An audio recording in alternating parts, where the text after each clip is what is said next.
dibangun oleh Rasulullah. Kemudian masjid juga difungsikan sebagai tempat bermusyawarah. Kemudian masjid itu dijadikan juga semua sistem kenegaraan berfungsi untuk dan masjid. Kemudian Rasul Islam itu mempersaudarakan antara Muhajirin dan Ansar. Seperti apa namanya,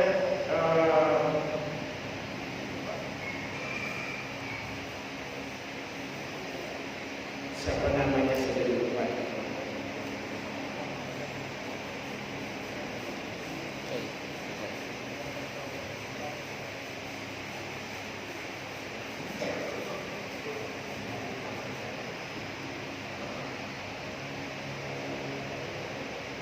Kemudian apa namanya, Abdurrahman bin Auf, saya jadi lupa. Abdurrahman bin Auf dipersaudarakan sama Rasulullah dengan Sa'ad bin Rabi'. Jadi ada 45 orang Muhajirin dan 45 orang Ansar dipersaudarakan oleh Rasulullah.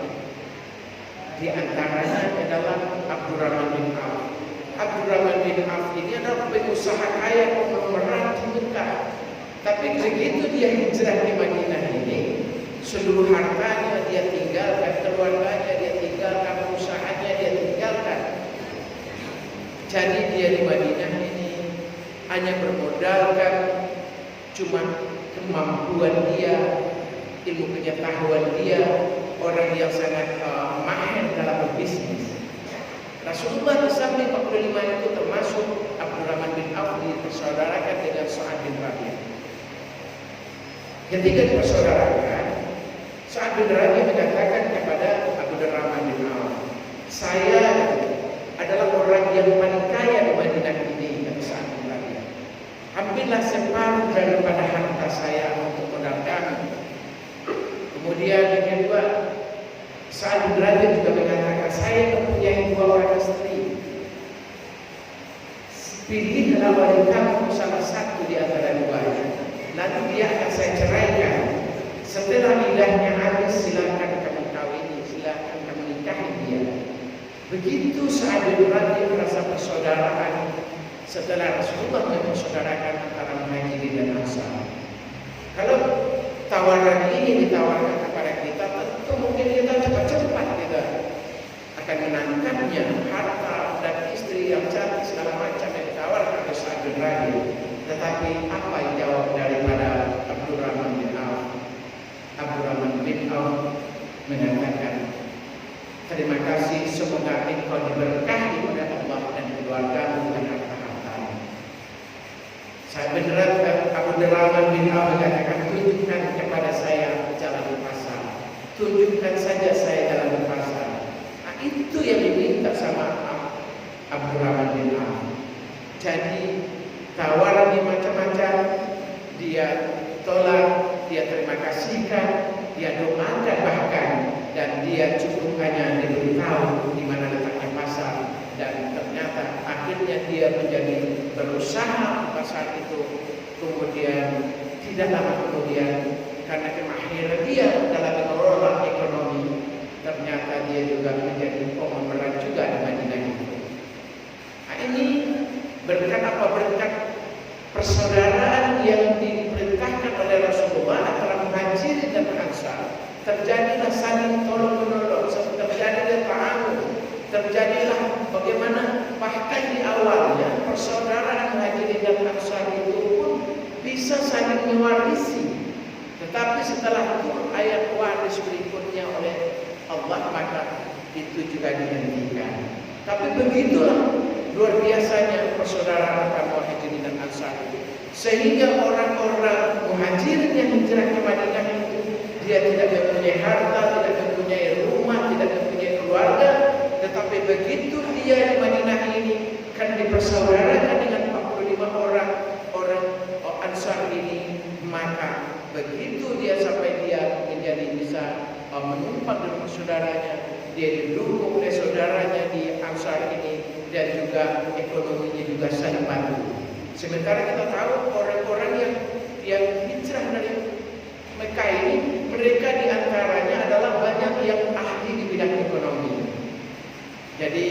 saling menguntungkan, sehingga tidak lama kemudian secara ekonomi Rasulullah begitu melihat kondisi masyarakat tadi yang kita ceritakan, bahwa pasar yang ada di Madinah itu adalah pasar Bani Qainuqa, pasar Bani Yahudi dan lain-lain, itu adalah pasarnya adalah lebih banyak tidak sesuainya dengan syariat Islam, maka Rasul akhirnya membangun sebuah pasar di depan pasar Bani Qainuqa. Jadi pasar Bani Qainuqa itu luas, itu adalah pasar orang Yahudi. Rasul membangun semacam sebesar masjid inilah, dibikin tenda di depannya itu, tetapi disuruh di situ semua kaum musliminnya, orang-orang muhajirin dan ansarnya berjualan di situ. Tetapi apa yang terjadi? Tokoh orang Yahudi itu sangat marah dia. Lalu dia mengobrak-abrik tenda yang dibangun Rasul itu, tempat orang muslim berjualan itu. Akhirnya dia tidak boleh berjualan di situ. Lalu Rasulullah membiarkan saja. Kemudian Rasul mengatakan kepada para sahabat, saya akan membangun pasar yang jauh lebih besar lagi daripada ini, yang akan membuat orang-orang Yahudi ini jauh lebih marah lagi. Betul, tidak lama kemudian Rasulullah bersama sahabat membangun pasar agak jauh dari lokasi pasar Bani Qainuqa ini. Luas adalah 5 hektar.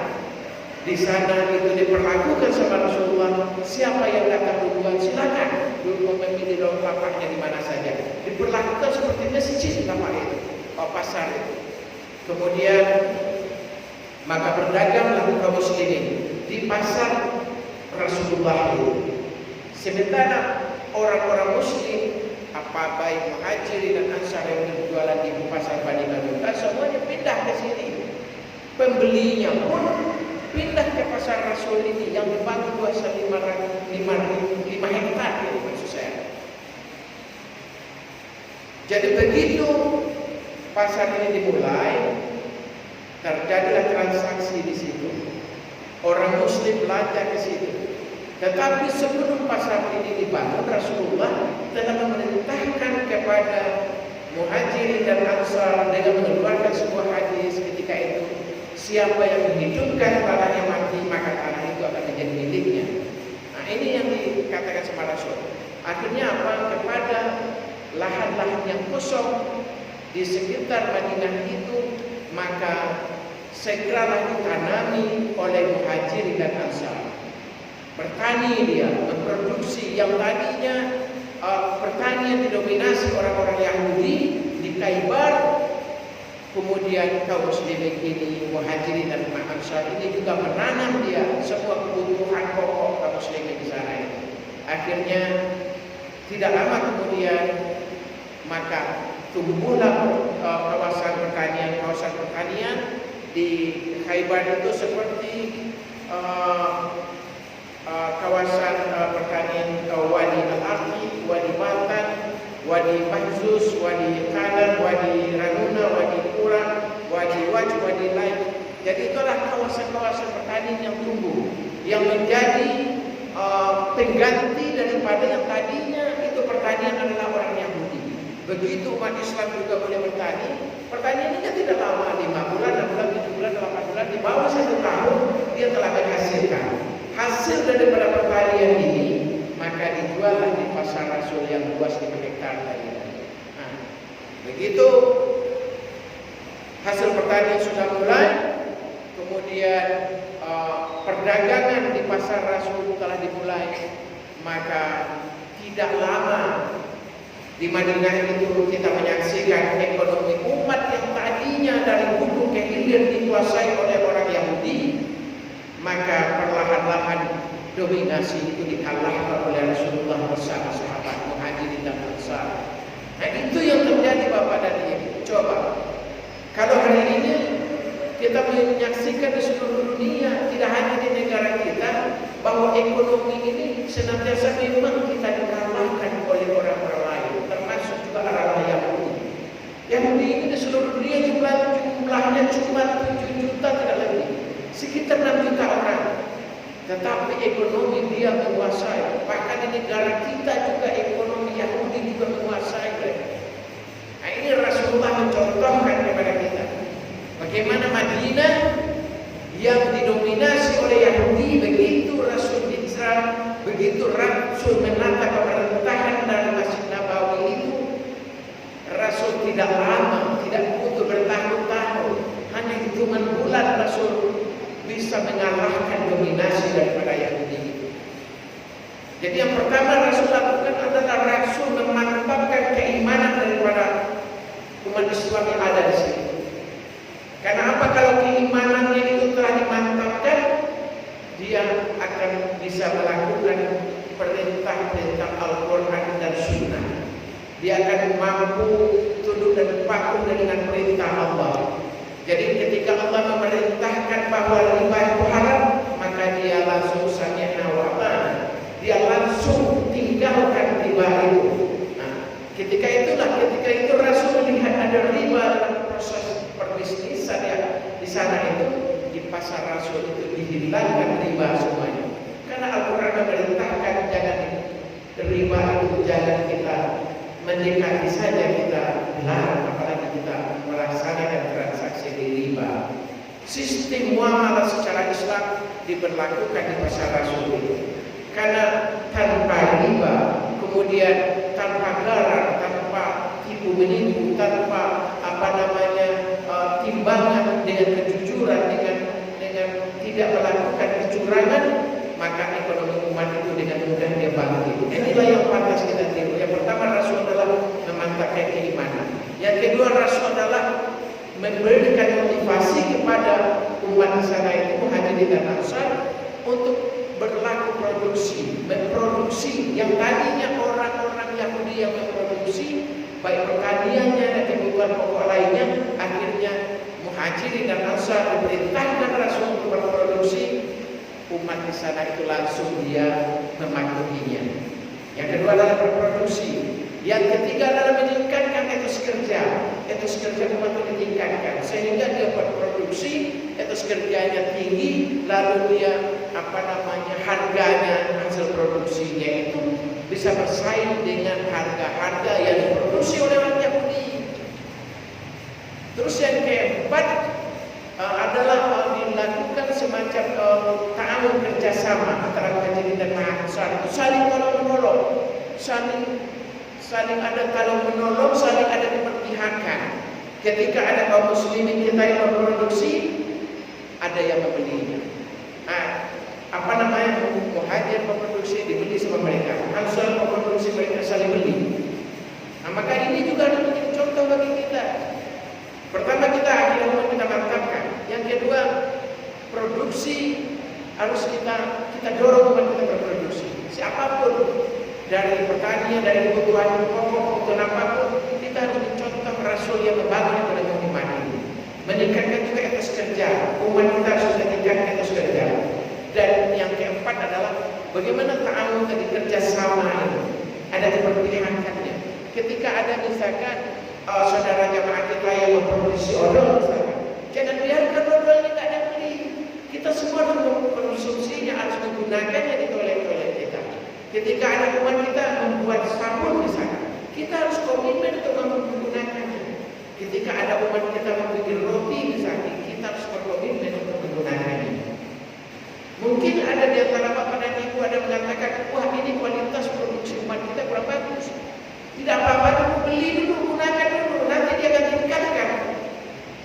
Inilah dengan semangat 212 kemarin, 2016, salah satunya adalah itu. Dibuatlah ban 212. Tetapi kelemahannya apa? Karena produk muslim kita belum begitu banyak, akhirnya yang kita jual produk orang lain.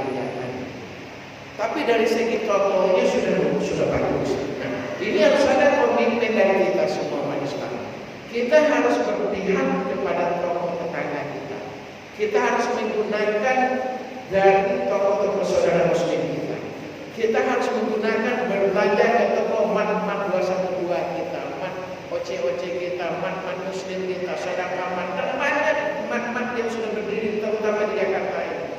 Harus ada seperti yang diajarkan Rasulullah, hijrah dari pasar Bani Kainuqa, pasar Yahudi itu hijrah kepada Rasul, kepada pasar Rasul. Yang di sana adalah Muhajirin dan Ansar kaum muslimin di sana yang saling jual beli, dan yang membeli juga menggunakan dua kaum muslimin. Mungkin karena kaum muslimin di pasar Rasul ini, karena mereka baru berproduksi, kualitas buku barang tidak sebagus di pasar Yahudi Bani Kainuka. Tetapi apa yang terjadi Bapak dan Ibu, tetap komitmen Muhajirin dan Ansar, komitmen orang muslim di Madinah ketika itu totalitas berada di pasar muslim. Makanya ekonomi umat bangkit di situ. Kita kan tidak, umat kita telah membangun 212, kita belajar ke tempat lain. Nah ini harus kita bangun. Jangan dikatakan maaf Pak Ustaz, di 212 itu harganya lebih mahal. Di Sedekaman itu harganya lebih mahal, 10 rupiah, 100 rupiah, 1000 rupiah. Di toko muslim itu lebih mahal, di toko tetangga lebih mahal, di pasar Jaya mungkin lebih mahal, di toko-toko mereka itu kan muslim-muslim itu. Jangan dianggap uang 1000, 2000 rupiah itu sebagai biaya yang mahal. Lebih jelek mutunya pun harus ada keberpihakan kita, karena agama mengajarkan kepada kita begitu. Ketika Rasul membangun pasar Rasul itu, pasar kaum muslimin itu di Madinah itu, berkomitmen dia kondisi barang kayak apapun mereka gunakan dari barang itu, barang produksi daripada umat itu, barang yang dijual daripada umat itu. Ini harus ada komitmen kita. Saya sudah lama mengajak anak-anak dan istri belanjanya adalah ke pasar yang ada di bawah itu, yang di dekat rel kereta api. Kita belanjanya adalah ke pasar di Jati Baru, atau kalau dia di warung-warung tetangga muslim. Kalau tidak di 4212, kayak begitu. Semangat ini menurut saya kita harus lahirkan seluruh kaum muslimin. Islam mengajarkan kita tidak hanya sekedar salat saja, puasa, zakat, tetapi wa ta'awanu 'alal birri wal taqwa wa la ta'awanu 'alal itsmi wal 'udwan. Kaum muslimin itu diperintahkan kita untuk berta'awun, bekerja sama, saling tolong menolong. Kalau ada saudara kita yang berjualan mahal sedikit, harus kita beli. Gunakan jelek sedikit barangnya, harus kita beli dulu. Istri saya kemarin begitu membeli di masjid Al-Falah ada sabun cuci produksi umat, ternyata dia agak kecil, kurang begitu bagus. Dia bilang kepada saya bilang, sudahlah, beli dulu, gunakan dulu. Nanti kalau kita gunakan terus, nanti dia akan meningkatkan mutunya. Tapi kalau hari ini Bapak dan Ibu, umat kita memproduksi sabun cuci piring, lalu kita tidak beli, ramai-ramai kita tidak menggunakan, 3 bulan, 1 tahun kemudian bangkrut, dia tutup. Gimana? Jangankan meningkatkan mutunya, kualitasnya, bahkan justru dia bangkrut. Tetapi kalau Bapak dan Ibu hari ini punya komitmen menggunakan produk muslim seperti Rasulullah ajarkan di Madinah, berkomitmen berbelanja, menjual di pasar Rasul, maka yakinlah kita, umat kita akan terbebas daripada kemiskinan itu. Karena Rasul tidak tunggu lama. Dalam sejarah disebutkan hanya sekitar 8 bulan ekonomi umat sudah mulai bergeliat. Bapak dan Ibu, 210 juta umat Islam di Indonesia. Kalau kita saling beli, saling gunakan, kita lebih bangga menggunakan produk muslim kita, tidak menggunakan produk orang-orang Yahudi, tidak menggunakan produk orang-orang kafir, tidak menggunakan produk musuh-musuh Islam, akan membantai kaum muslimin di Palestina, di Uighur, dimanapun juga di belahan bumi ini. Saya tidak percaya umat Islam yang 210 juta ini akan bangkit ekonominya. Kalau hari ini kita menggunakan, kalau kita mau beli rumah, kita beli dari saudara kita yang developernya muslim. Kalau kita akan membeli roti, kita beli rotinya muslim. Kalau kita beli makanan sarapan, kita beli sarapan muslim. Kalau kita beli kebutuhan pokok, kita beli dari saudara-saudara kita muslim. Maka industri saudara-saudara muslim kita akan bangkit, akan tumbuh. Seperti juga Rasulullah membangun ekonomi umat di Madinah itu. Sektor produksinya, pertaniannya di Khaybar bangkit, bangun, tumbuh. Karena dibeli, digunakan oleh kaum muslimin, Muhajirin dan Ansar. Karena mereka berkomitmen menjual membeli antara sesama muslim. Tidak lama kemudian di pasar Bani Qainuqa itu orang-orang Yahudi itu sangat-sangat kepepet dia, sangat-sangat terdesak ekonominya. Dan ini kita juga melihat ketika ada seruan seperti ini, Bapak dan Ibu, ini bukanlah tidak ada hate-speech-nya, tidak ada kebenciannya, tidak ada bertentangan dengan undang-undang. Silakan umat lain dia mengajak umatnya berbelanja dengan dia, silakan. Tapi kita umat Islam, kita harus sadarkan bahwa Rasulullah mengajarkan kepada kita seperti itu. Jadi bukan karangan-karangan kita, Rasulullah membangun pasar Rasul di Madinah itu. Luasnya 5 hektar, siapapun boleh berjualan di mana dia suka, tanpa pungutan macam-macam. Tidak ada riba di situ. Tidak boleh ada riba, karena Umar bin Khattab ditunjuk sebagai pengawas pasar itu. Jadi ribanya tidak ada, Bapak dan Ibu. Ini yang terjadi di sana. Nah, inilah perlu kita contoh. Bagaimana kita meningkatkan produksi umat, menyampaikan ayat-ayat kepada umat kita, bagaimana kemuliaan mereka yang berusaha itu. Karena Rasulullah SAW pernah datang ke masjid, melihat ada seorang pemuda yang sedang berzikir, mengaji, kemudian berdoa dia. Rasulullah bertanya, hai anak muda, kamu tidak ada kerja? Kok kamu masih di masjid jam segini? Kemudian pemuda itu mengatakan, saya tidak bekerja karena saya dihidupi oleh keluarga, oleh saudara saya. Jadi tugas saya adalah berzikir di masjid. Maka Rasul mengatakan apa? Bahwa tugas saudara kamu yang berusaha itu, yang membiayai kamu itu, dia lebih mulia daripada kamu. Jadi ternyata Bapak dan Ibu berzikir saja, mengaji saja, itu ada waktunya. Tidak bisa sepanjang hidup kita mengaji, berzikir, duduk di masjid. Diperintahkan kita telah selesai kita salat subuh, telah selesai kita salat Jumat, fantasiru fil ardi.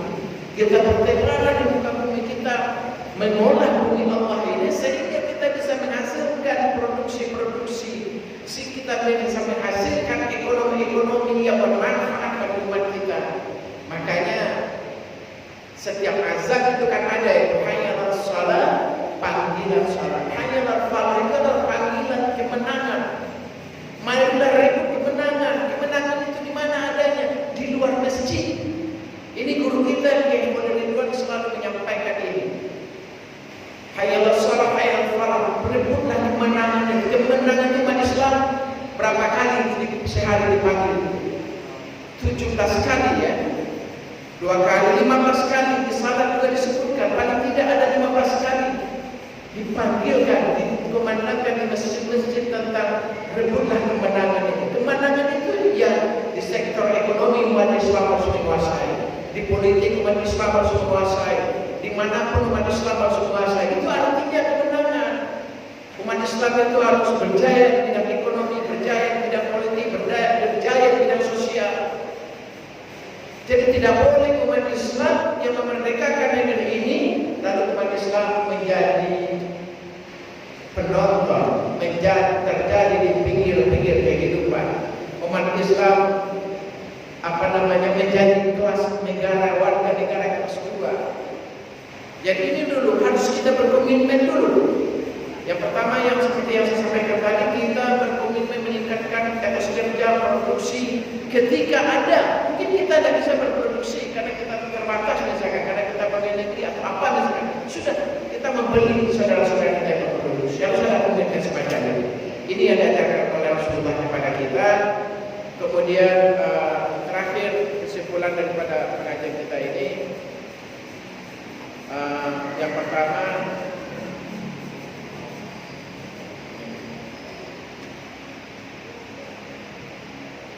yang pertama adalah mengokohkan keimanan kita tingkatkan senantiasa keimanan kita.